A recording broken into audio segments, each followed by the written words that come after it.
The Galactic Council's flagship, Unity's beacon, emerged from faster-than-light travel at the edge of Earth's solar system. Its gleaming pearl-white hull shimmered against the backdrop of stars, a symbol of peace and unity across the galaxy. On the bridge, first speaker Zivar stood tall, his four eyes scanning the holographic projection of the third planet. Earth was a world marked for first contact, its inhabitants deemed a Level 2 civilization, a species just beginning to grasp the basics of space travel. Standard protocols, Zivar commanded, his voice calm. Initiate greetings and prepare to welcome them into the fold. The Council had performed this ritual countless times. Their process, refined over millennia, was seamless. Approach peacefully, broadcast a greeting in the local language, and await the awe-filled response of a primitive civilization eager to join the galactic community. But Earth didn't respond as expected. Within moments of the Council ship's arrival, sensors detected an immediate spike in activity. Orbiting satellites shifted their positions, defensive systems powered up, and hidden weapon platforms emerged from the shadows of the moon. A fleet of human warships appeared from stealth, positioning themselves in a defensive formation that blocked the ship's path. Unbelievable, murmured the tactical officer. Their technology, it's far more advanced than our initial surveys suggested. Zivar frowned, his usually composed expression faltering. Explain. The science officer's voice trembled as he reviewed the data. Their systems are hybridized.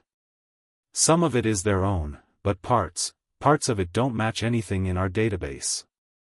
It looks like they've adapted alien technology. Alien technology? Zivar repeated, his four eyes narrowing in disbelief. How could they have acquired it? We've never had contact with this world. Before anyone could answer, the communication officer interjected. Sir, they're jamming our transmissions. We can't establish contact. The bridge fell into uneasy silence. Every other species they'd encountered had welcomed the Council's arrival with celebration or cautious curiosity. But Earth's response was eerily precise, as though they'd practiced this scenario countless times before. First speaker, the tactical officer added, his voice low. They've locked weapons on us. All systems are active. Zivar's voice hardened. Retreat to a safer distance. We need to reassess. As the ship pulled back, a single text message broke through the jamming. Maintain your distance. Any approach will be considered hostile. The words sent a chill through the bridge. Never in the Council's history had a civilization responded with such defiance. What are they hiding? Zivar muttered, staring at the projection of Earth. The planet spun serenely in space, giving no indication of the chaos it was prepared to unleash. In their underground bunkers, human leaders monitored the alien vessel. They knew exactly what they were doing. Earth had learned the hard way that survival demanded readiness. The lessons of their history, etched in conflict and innovation, had forged humanity into a force that trusted no one from the stars. For the Galactic Council, this was a day unlike any other. For Earth, it was just another test of their unyielding resolve. The Galactic Council's retreating flagship, Unity's beacon, remained at a safe distance, watching Earth's solar system with growing unease. On the bridge, first speaker Zivar reviewed the reports. Every analysis painted the same picture: humanity wasn't just cautious, they were prepared. Their response was calculated, and their defenses were built for war. First speaker, the intelligence officer reported, human activity has increased tenfold since our arrival. They're fortifying their positions across the solar system. Holograms of Earth's growing defenses flickered to life. Orbital satellites had repositioned into tactical formations, additional warships emerged from asteroid belts, and massive platforms with unknown energy signatures came online. Even Mars, with its fledgling colonies, bristled with military installations. Are they responding to us? Zivar asked. No, the officer replied. This isn't reactionary. It's a system-wide protocol. It's as if they've planned for this moment. In Earth's underground command centers, human leaders coordinated their defense with machine-like precision. Military commanders, heads of state, and top scientists worked in harmony. They didn't argue, didn't hesitate. Their focus was singular: ensure Earth's survival. Activate all Level 1 protocols, ordered General Elena Mikhailov, the Supreme Commander of Earth's Allied Defense Forces. Her calm demeanor belied the stakes of the moment. One of her advisors hesitated. "General, the Galactic Council has shown no hostile intent. Shouldn't we?" "No," Elena interrupted firmly. "We've seen this before. No one comes this far for peace. Prepare for the worst and hope we're wrong." Back aboard Unity's beacon, Zivar struggled to make sense of humanity's response. For thousands of years, the Council had peacefully integrated civilizations into the galactic community. Every species had welcomed their guidance and technology. But humanity was different. "Why won't they talk to us?" Zivar asked, voicing what his entire crew was thinking. The communications officer tentatively replied, "First Speaker, we've intercepted fragments of their internal communications. They refer to us as a threat. They seem to assume we mean harm." Zivar's frustration grew. "We've never harmed any species. Why would they assume such a thing?" The answer came from an unexpected source. Director Valen, the Council's head of intelligence, spoke up. "First Speaker, I've been reviewing Earth's historical archives. This civilization has faced external threats before. While the details are unclear, they've encountered something, or someone, that left a profound scar." "What kind of scar?" Zivar asked, his voice sharp. Valen projected images onto the bridge. Ancient Earth cities reduced to rubble, technological remnants of what appeared to be alien design, and cryptic transmissions from decades past. "This evidence suggests they've been invaded before," Valen explained. "And they survived. But it came at a cost. They're distrustful of anything from beyond their atmosphere." The realization sent a ripple through the bridge. Earth's hostility wasn't arrogance, it was survival instinct. On Earth, General Mikhailov received an updated report. A Council reconnaissance drone had entered the Kuiper Belt, far from Earth's immediate defenses. Without hesitation, she ordered its destruction. Moments later, a human railgun platform obliterated the drone in a flash of light. The Council ship observed the event in stunned silence. Zivar gripped the edges of the command console. "They shot down an unarmed probe?" "Yes, First Speaker," the tactical officer confirmed. "It didn't even approach their defenses. The message is clear, they're not taking chances." Zivar knew the Council couldn't escalate the situation. "Hold our position. Send another attempt at communication." The humans responded with a single message: "Leave. Now." The tension aboard the Council ship was palpable. The crew exchanged worried glances as the reality of Earth's defiance settled in. "This isn't just fear," Valen said quietly. "This is strategy. They're ensuring their survival by any means necessary." Zivar turned to his crew. "And what do we do, Director Valen? Do we let them isolate themselves? What happens if their paranoia turns outward?" Valen hesitated. "That's the question, isn't it? But for now, they've made their position clear. Any further push could provoke a war." As Earth's warships continued their silent patrols and their satellites hummed with lethal energy, the Galactic Council faced a chilling truth: humanity's past had forged them into something unyielding. They weren't an eager, naive civilization waiting to join the stars.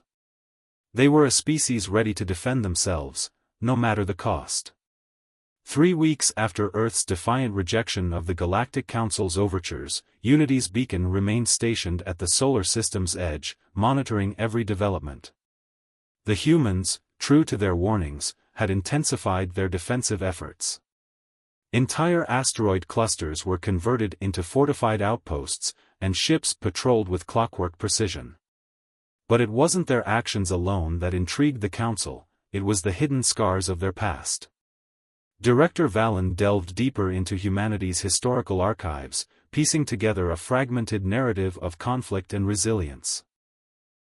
He presented his findings to first speaker Zivar and the bridge crew. Earth's history is unlike anything we've encountered, Valen began, projecting images of wrecked alien crafts discovered on Earth's surface. Decades ago, perhaps even centuries, they were attacked. The invaders' identity is unknown, but the evidence is unmistakable. The humans repelled them and scavenged their technology, integrating it into their own systems. Zivar studied the projections, his voice heavy. How could a Level 2 civilization achieve this? If they were as primitive then as they appeared in our initial survey, survival should have been impossible. Valen's eyes glowed faintly as he processed another set of data. Humans are unique.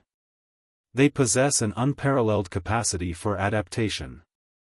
They take what they don't understand and make it their own. Their creativity under pressure is extraordinary. The holograms shifted, showing images of rudimentary Earth-made starships alongside vessels of clearly alien design. This hybridization isn't a fluke. They've been doing this for decades, refining their technology with every encounter. Each attack made them stronger. Zivar's frown deepened. And yet, despite their resilience, they remain insular. Why? Why not reach out to others for support? The bridge fell silent until the tactical officer spoke. Perhaps they tried, first speaker. And perhaps, they were betrayed. The weight of the officer's words hung heavy. If humanity had been abandoned, or worse, exploited, by another advanced species, it would explain their unyielding distrust. Back on Earth, General Elena Mikhailov reviewed recent intelligence with her advisors. Satellite feeds showed the Council ship maintaining its position, and intercepted transmissions hinted at their growing unease. "They're studying us," one advisor noted. "Let them," Elena replied coolly. "Every second they spend watching is a second we spend strengthening." On Mars, a new defensive platform came online, its massive railguns capable of striking targets across interplanetary distances. Similar systems were being deployed in Earth's orbit and beyond. Humanity wasn't just defending their planet, they were fortifying their entire solar system. Despite their outward confidence, some members of Earth's Leadership Council expressed doubts. "What if they really do mean no harm?" one political leader asked during a meeting. Elena's gaze was cold. "And what if they don't? Our history has taught us one thing: hope isn't a strategy. Preparation is." Meanwhile, aboard Unity's beacon, the Council debated its next move. Ambassador Gaios, known for his ability to bridge even the deepest divides, proposed a daring strategy. First speaker, Gaios began, his voice measured, "I request permission to approach Earth personally. I believe direct engagement, face to face, may yield better results." Zivar hesitated. "Every attempt we've made has been met with hostility. Do you truly believe this will be different?" Gaios inclined his head. "They are not unreasonable. Their actions suggest caution, not aggression. If we show them our sincerity, they may respond in kind." Reluctantly, Zivar agreed. "Very well. But proceed with caution. Humanity has proven itself unpredictable." As Gaios's diplomatic vessel approached Earth's defense perimeter, its sensors detected dozens of weapons locking onto it. Gaios remained calm, broadcasting a simple message across all frequencies. "This is Ambassador Gaios of the Galactic Council. I come unarmed and in peace. I seek only to speak with your leaders." For 6 tense hours, there was no response. Gaios's ship remained stationary, illuminated only by the distant sun. Then, a single, cryptic text message broke the silence. Turn back. No peace. No dialogue. Gaius's heart sank. They've made their stance clear, he reported back to Unity's beacon. They do not want war, but they also refuse peace. Their only demand is to be left alone. In the council chamber aboard Unity's beacon, Zivar addressed his crew. This is unprecedented. No species has ever chosen isolation over integration. What drives them to this extreme? Valen stepped forward. Perhaps they don't see us as saviors, first speaker. Perhaps they see us as a threat. From their perspective, every encounter with the stars has brought destruction. Why would they believe this time is different? Zivar's gaze turned to the holographic image of Earth. The planet shimmered with life, yet its inhabitants had become a fortress species, distrustful of all who came from beyond their atmosphere. We must tread carefully, Zivar concluded. Humanity is not like the others. They are forged in fire, and their scars run deep. If we push too hard, we may ignite a war none of us are prepared for. As Earth continued to fortify its defenses and the Council observed from the shadows, one thing became clear: humanity was not a species to be underestimated. They had survived the darkness before and would do so again, on their own terms.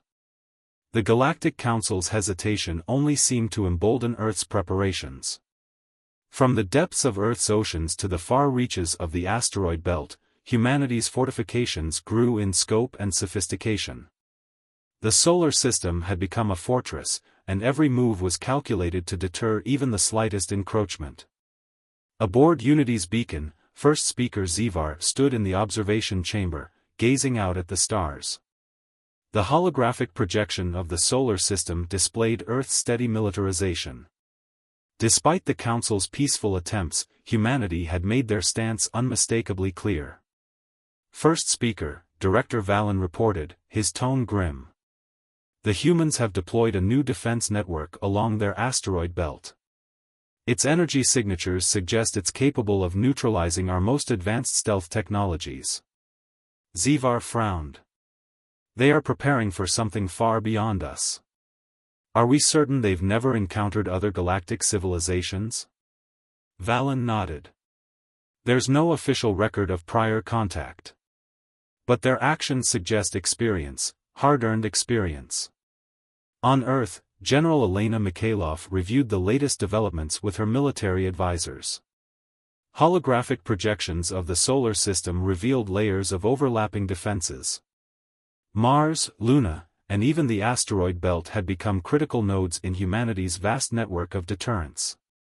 What's the status of the Kuiper Belt platform? Elena asked.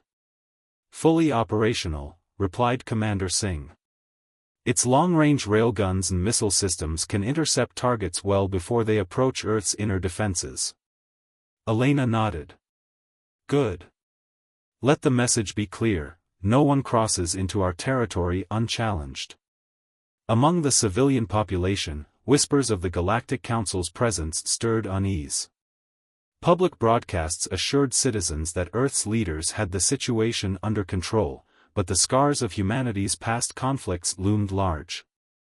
Older generations remembered the devastation of the First Contact War, a time when Earth had faced an alien threat and emerged victorious but battered. Back aboard Unity's beacon, Ambassador Gaius proposed a final effort to bridge the divide. First speaker, we need to understand them, Gaius urged. Every attempt to communicate has failed, but we've only spoken from a distance. I suggest we send a message of mutual understanding, something that shows them who we are. Zivar hesitated. They've destroyed every probe and ignored every diplomatic message. What makes you think this will be any different? We must take the risk, Gaius replied. If we abandon this mission, we may never have another chance. Reluctantly, Zivar approved the plan. A small probe was dispatched, carrying holograms of council worlds, peaceful assemblies, and messages of hope. The probe transmitted its contents as it cautiously approached Earth's defensive perimeter. It didn't make it past the asteroid belt. A single railgun fired, obliterating the probe in a flash of light. Humanity's leadership watched the destruction from their underground command centers. Elena Mikhailov's expression was unreadable. "They're persistent," one advisor remarked. "They're naive," Elena corrected. "We've seen what peaceful visitors bring. Every time, it's chaos and destruction. We won't let it happen again." The Council's leadership, however, interpreted the destruction differently. "They're rejecting us, not out of malice but fear," Director Vallon observed during a briefing. "They've fortified their system because they believe we'll bring them harm. This isn't hostility, it's survival." Zivar shook his head. "We cannot give up.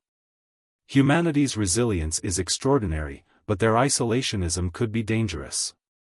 If their paranoia extends beyond defense, they could become a threat to the galaxy." On Earth, preparations for deep space exploration began in secret. A small fleet of stealth ships, equipped with Earth's hybrid technology, was being constructed. These ships were not designed for war but reconnaissance. Humanity needed to understand the threats lurking beyond their solar system.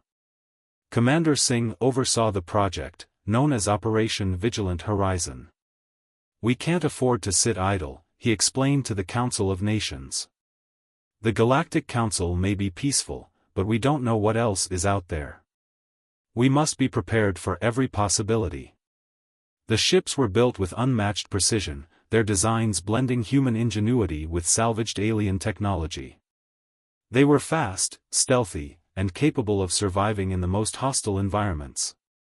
Meanwhile, the Galactic Council faced its own internal division. Some factions argued that humanity's isolationism was an affront to the Council's mission. They advocated for more aggressive measures to bring Earth into the fold. "They cannot be allowed to fortify their system unchecked," said Ambassador Lyrian, a representative from the Wintal species. "If they continue at this rate, they could become a destabilizing force in the galaxy." Others, like Ambassador Gayos, urged patience. "We must not view their actions through a lens of hostility," he argued. "Their history has shaped them, and their defiance is a reflection of their scars. If we push too hard, we risk becoming the very threat they fear." Zivar, torn between these perspectives, made his decision. "We will wait. Humanity is not like the others. They need time. But we will watch, and we will prepare." As Earth continued to strengthen its defenses and the Council grappled with its next steps, the galaxy watched in silence. Humanity's resolve was unyielding, their ingenuity unmatched. They were a species that had turned survival into an art, carving their path through hardship and conflict. For now, the stars remained distant. But humanity's gaze was already shifting beyond their solar system, their ambitions growing with each passing day. The Galactic Council had underestimated them once, they would not make that mistake again.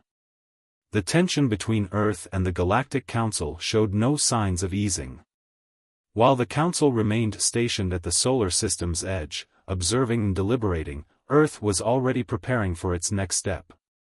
Humanity wasn't content with merely fortifying their home, they were setting their sights on the stars. In an underground facility beneath the Rocky Mountains, the leaders of Operation Vigilant Horizon convened. General Elena Mikhailov stood at the head of the table, her gaze sharp and focused. Around her were military commanders, scientists, and political advisors from Earth's allied nations. "We've secured the solar system," Mikhailov began. "Now, we move outward. Our mission is clear: explore, analyze, and, if necessary, neutralize any threats before they reach our borders." On a massive holographic screen, a sleek, black spacecraft rotated slowly. It was humanity's most advanced creation, the Horizon-class reconnaissance ship. Built using a fusion of human engineering and salvaged alien technology, the Erebus was the flagship of the operation. It was equipped with advanced cloaking systems, self-sustaining energy cores, and weaponry capable of repelling any known threat. Commander Singh, Mikhailov said, turning to the lead officer of the mission, your team will be the first to venture beyond the Kuiper Belt. You'll gather intel, identify potential allies or enemies, and ensure Earth's security. Singh nodded solemnly. We won't let Earth down. Meanwhile, aboard Unity's beacon, the Council continued to debate. The intercepted data about humanity's new fleet added to their concerns. They're preparing for war, Ambassador Lyrian declared. Their ships are not designed for exploration. They're military vessels, built for stealth and combat. Ambassador Gayos countered, no. They're preparing for survival. If their history has taught them to fear the unknown, this is a logical step. They don't trust us, but they don't want to attack us either. Their actions are defensive. First speaker Zivar, caught between the factions, called for calm. We must not misinterpret their intentions. Humanity has been shaped by conflict. Their resilience is extraordinary, but their fear is equally profound.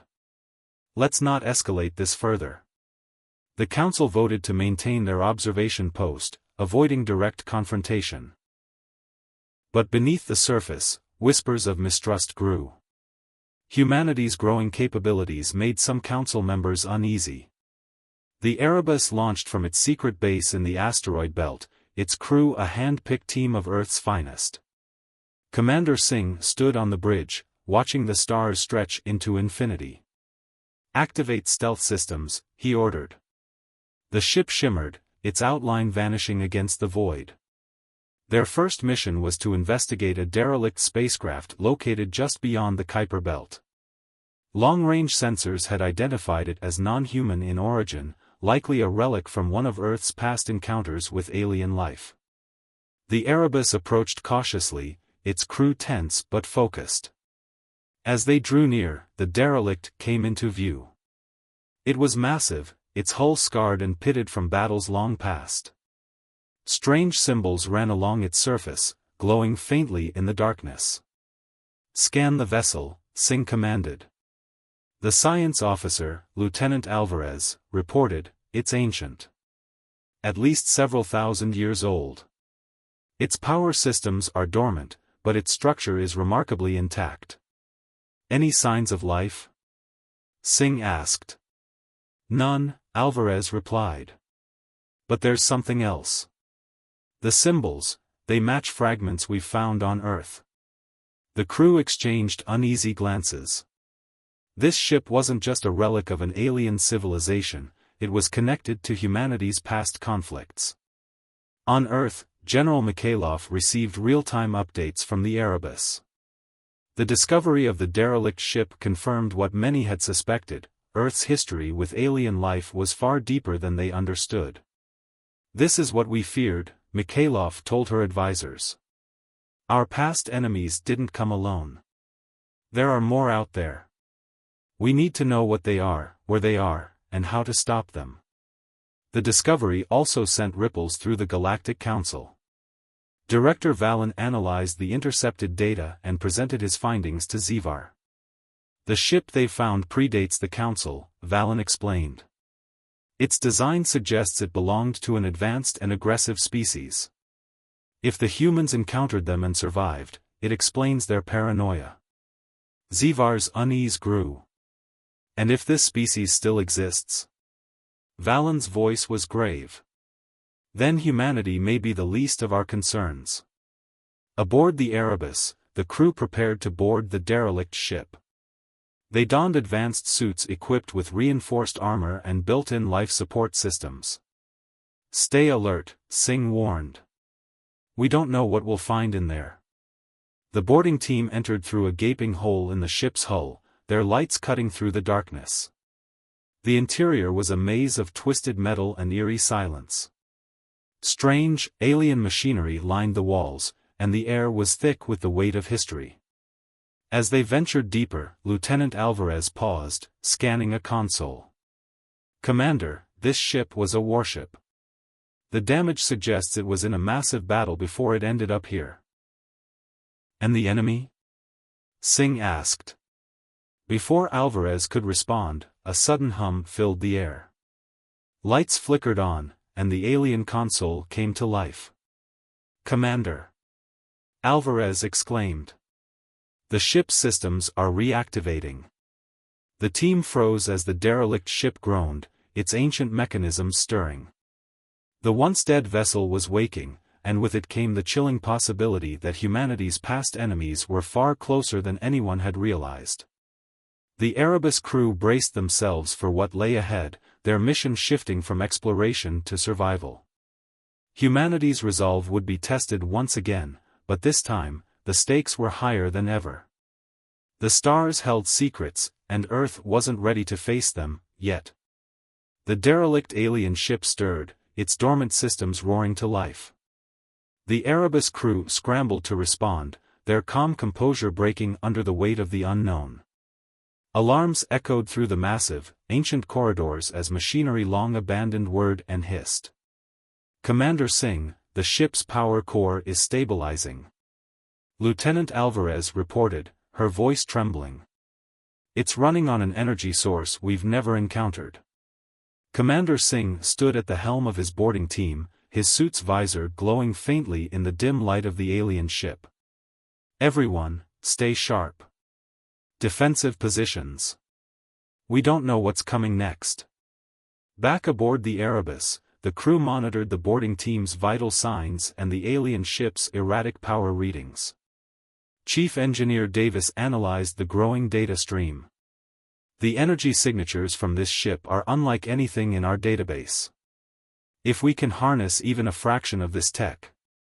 "Focus on extraction, not scavenging," Singh interrupted through the comms.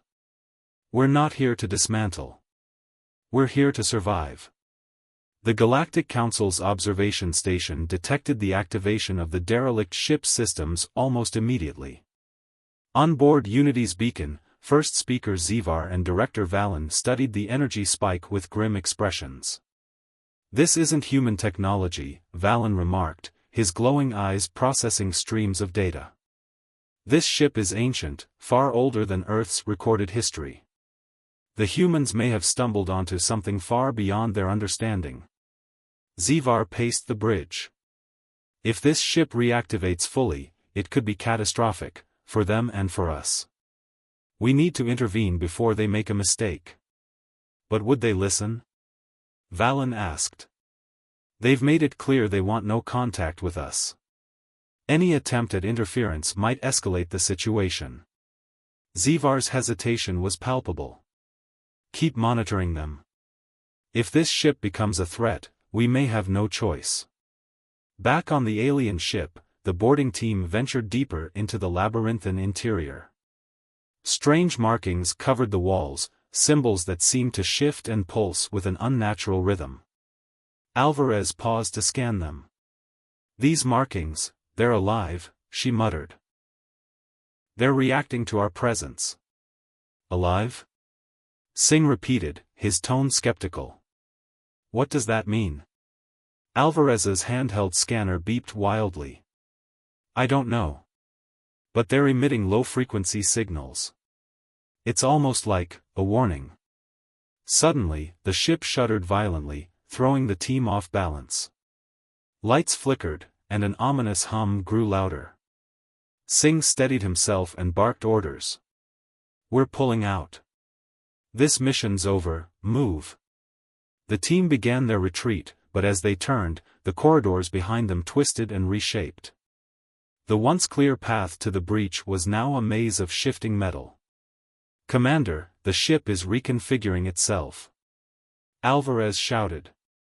"Stay together," Singh ordered, scanning for an alternate route. "This ship isn't just a machine, it's a trap." The Erebus crew watched in horror as the alien vessel began emitting a powerful energy field. Communications with the boarding team grew distorted. Chief Engineer Davis frantically analyzed the data.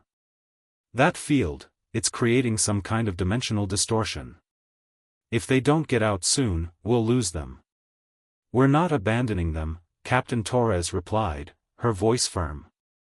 "Prep the railguns and target the ship's core. If it comes to it, we'll blast it to pieces to get them out. Inside the alien ship, the boarding team reached what appeared to be the central chamber. A massive crystalline structure pulsed with blinding energy, its glow illuminating the alien symbols etched into the walls. At its base was a console, its interface strange but inviting. "Commander, this must be the power source," Alvarez said. "It's..." Before she could finish, a piercing, mechanical voice echoed through the chamber. The language was incomprehensible, but its tone was clear, a warning, followed by a demand. Singh tightened his grip on his weapon.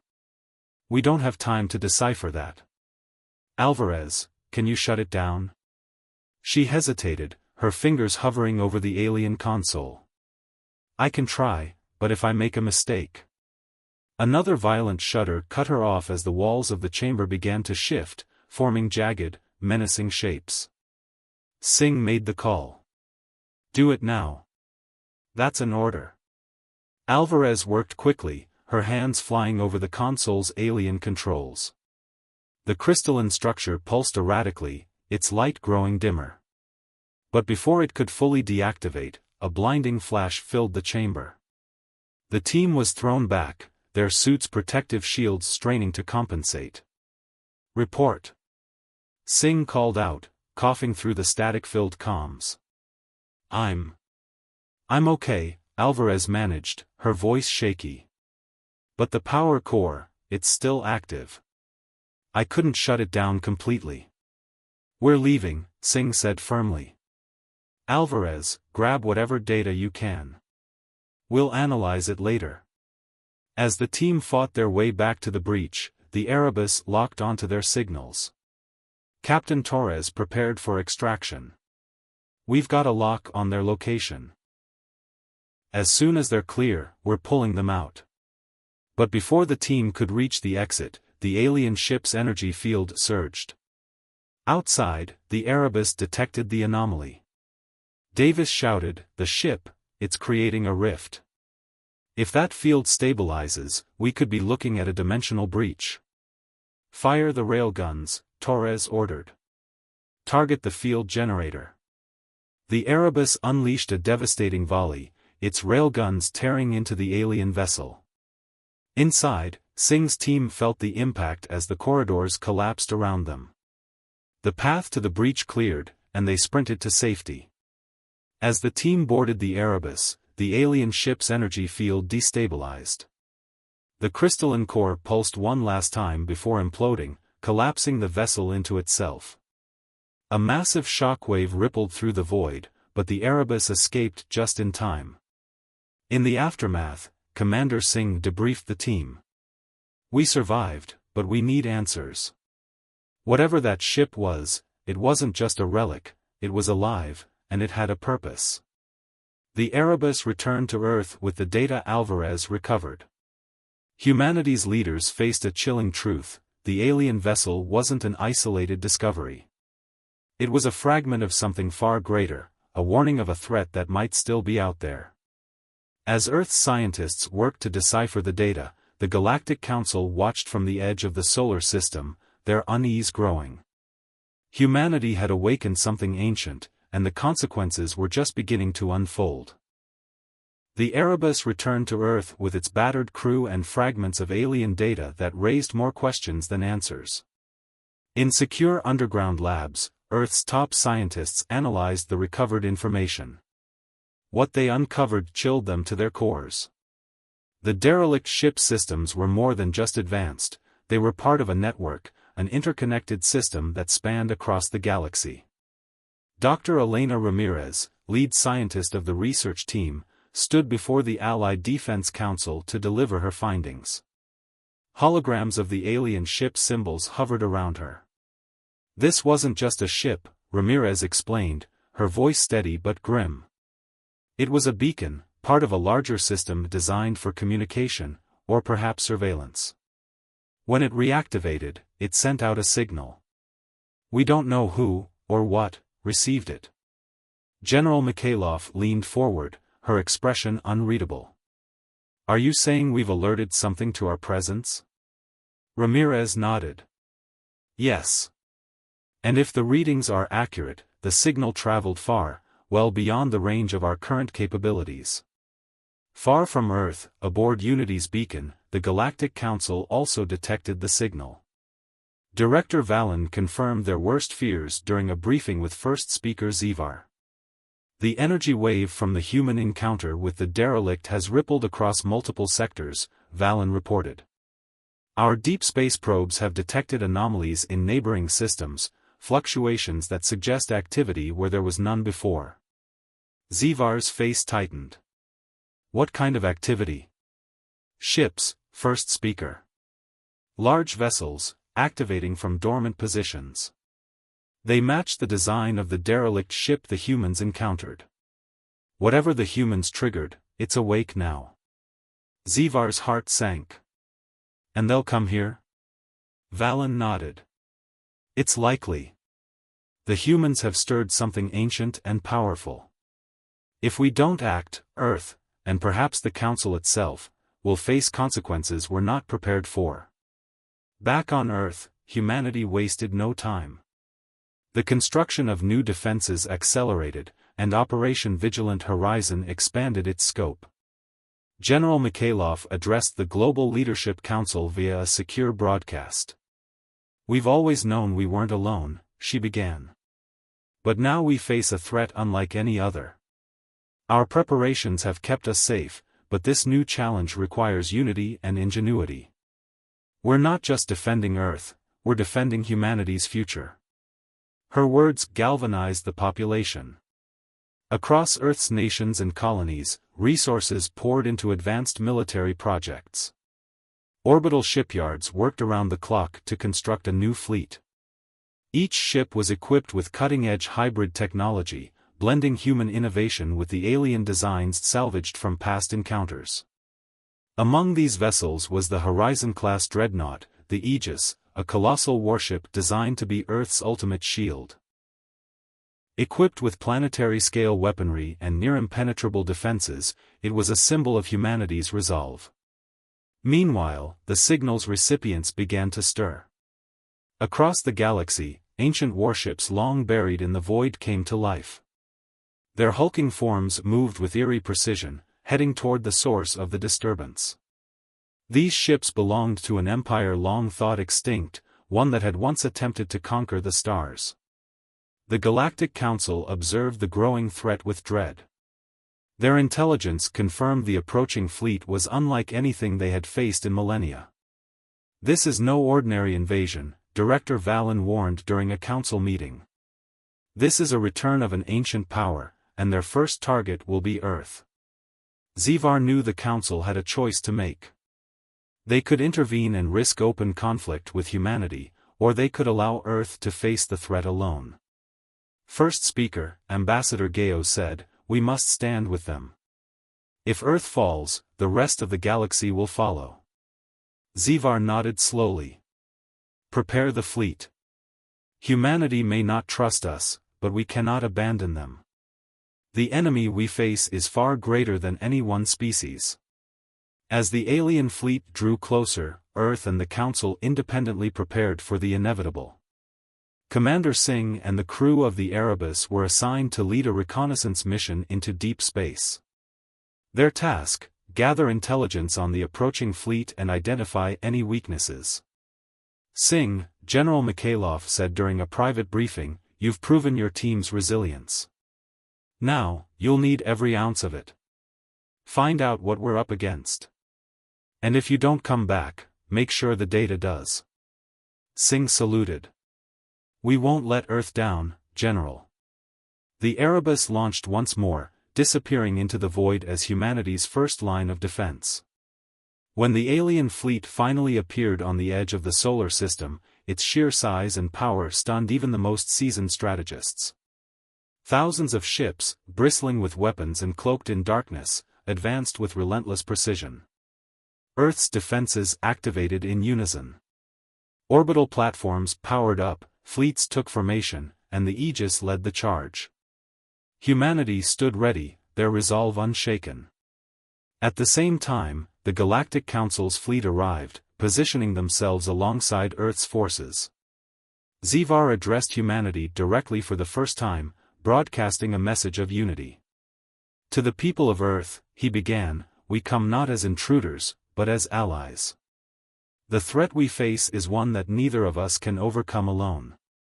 Today, we fight together, for survival, for the future. Human leaders, hesitant but pragmatic, accepted the alliance. General Mikhailov's response was brief but resolute, we'll fight together. But don't think we'll trust you when this is over. The battle for the solar system began with a ferocity that shook the stars. Humanity and the Galactic Council fought side by side, their combined forces barely holding against the relentless onslaught of the ancient fleet. Earth's hybrid technology proved pivotal, as human ingenuity adapted to counter the enemy's overwhelming strength. The Erebus transmitted critical data mid-battle, revealing the enemy fleet's central command ship. With this knowledge, the Aegis led a daring assault, piercing through the enemy lines to destroy the flagship. As the alien fleet faltered, humanity and the Council pressed their advantage, driving the invaders back into the void. When the battle ended, the stars were silent once more. Earth had survived, but at great cost. Ships lay in ruins, and countless lives had been lost. First speaker Zivar addressed the Allied Defense Council one final time. You've shown us the strength of your people. Humanity is not what we expected, but you've earned our respect. If you ever seek allies, we will be there. General Mikhailov replied simply, we don't seek allies. But if the galaxy needs saving again, you'll know where to find us. As the Galactic Council departed, Earth turned its gaze back to the stars. The battle had ended, but humanity's journey was just beginning. For every victory, there would be new challenges. And humanity would face them all, on their own terms.